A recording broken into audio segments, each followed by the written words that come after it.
Hi guys! Welcome to my channel, and today I will be doing a Watson's haul! Ito yun! These are the stuffs that I got from yesterday. Yesterday, nagkaroon kami ng meet and greet with my co-vloggers and YouTube vloggers din sila. I know yung ilan sa kanila kilala nyo na, so I don't know if I will be putting their link below kasi alam ko naman, kilalang-kilala na rin naman kasi sila. So, anyway, let's get started to the first thing that I got. Pero, hindi to from Watson's Haul. This papaya soap are from Ate Debbie of Debbie Hines Vlog. Nagsisell siya ng mga papaya soap. And if you wanna know her Facebook page or if you want to order nung kanilang papaya soap, they also have glutathione soap. I'm just gonna put the link of her Facebook page, yung online shop niya. So, yon, dun yung ma-order. Ang online shop niya is Angel Shop 1989. So, yeah, lalagay ko na lang sa baba yung link ng Facebook page. Let's get started dun sa aking Watson's haul! First thing that I got from Watson's, sabihin ko na lang sa inyo kung magkano yung prices niya. So, don't you worry.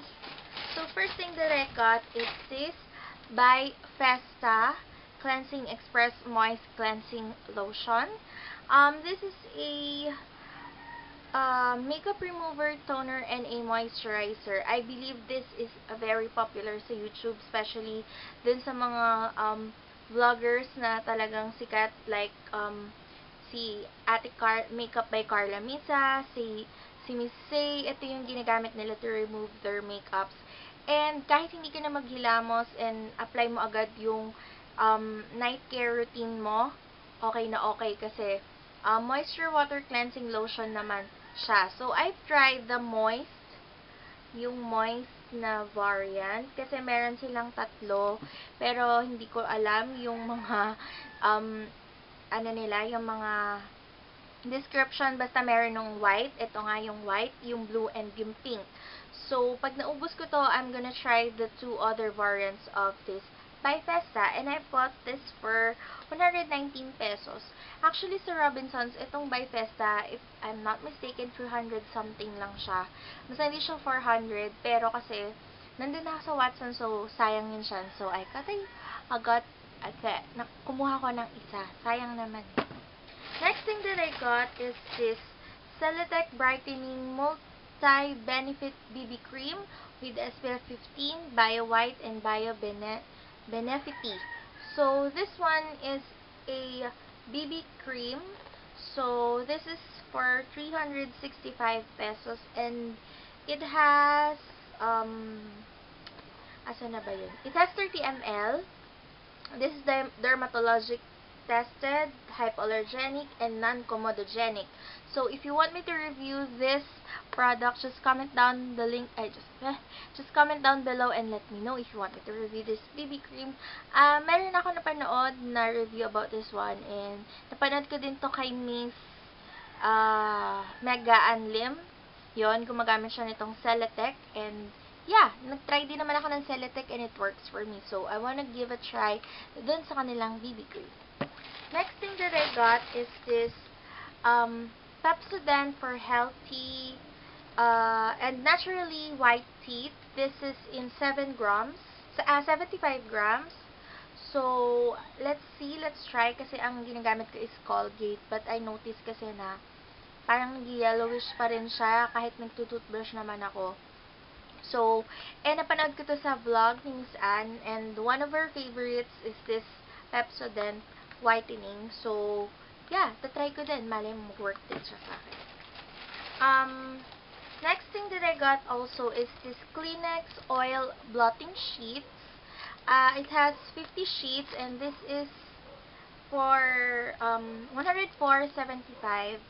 So, yeah, kasi yung mga blotting sheets ko, yung unang binili ko yung silk, medyo hindi ko siya nagustuhan kasi parang hindi naman siya nakakatanggal. Hindi siya nakaka-absorb. Second, yung binili ko sa Landmark, yung color pink yung packaging na disappointed ako kasi color blue pala yung nasa loob niya.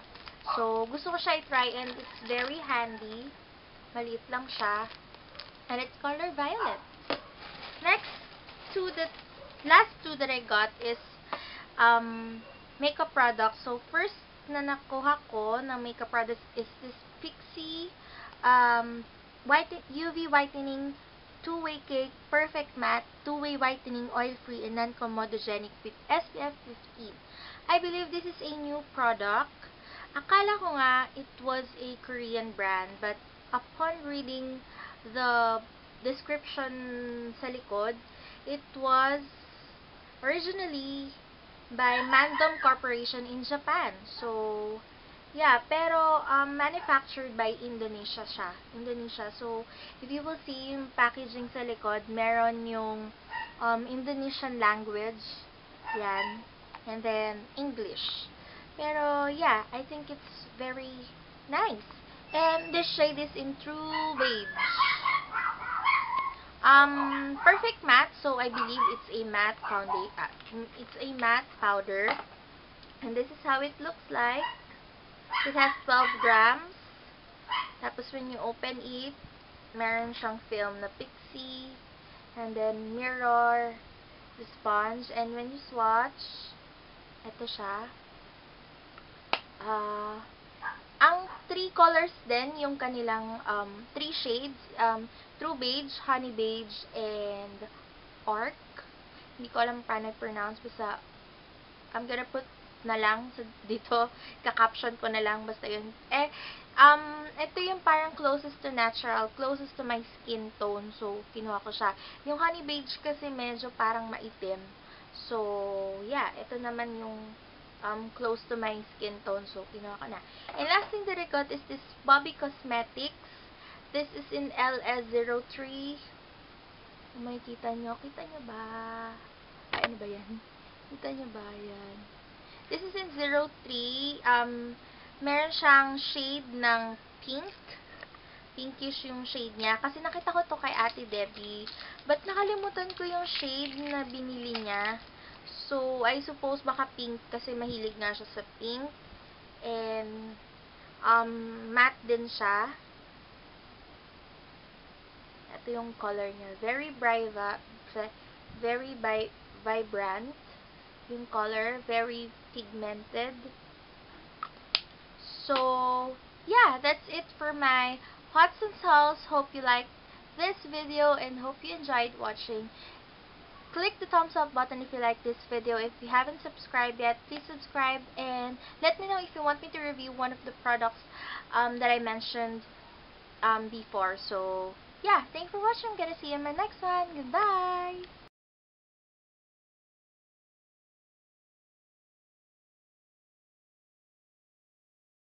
Habol ko lang pala, dahil nga naka-accumulate ako ng 1,200 something, nagkaroon ako ng itong Watson's bag. So, simple bag lang naman siya. Black. Yan. Tapos, may zipper. So, pwede siyang paglagyan, siguro. Ang lalagay ko dito siguro yung mga makeup na hindi ko ginagamit uli. Hindi ko masyado ginagamit. So, kasi August na naman, so may bago na naman ako mga favorites. So, yeah, ito lang 'yun. So, this is just a free bag. So, that's it. Bye.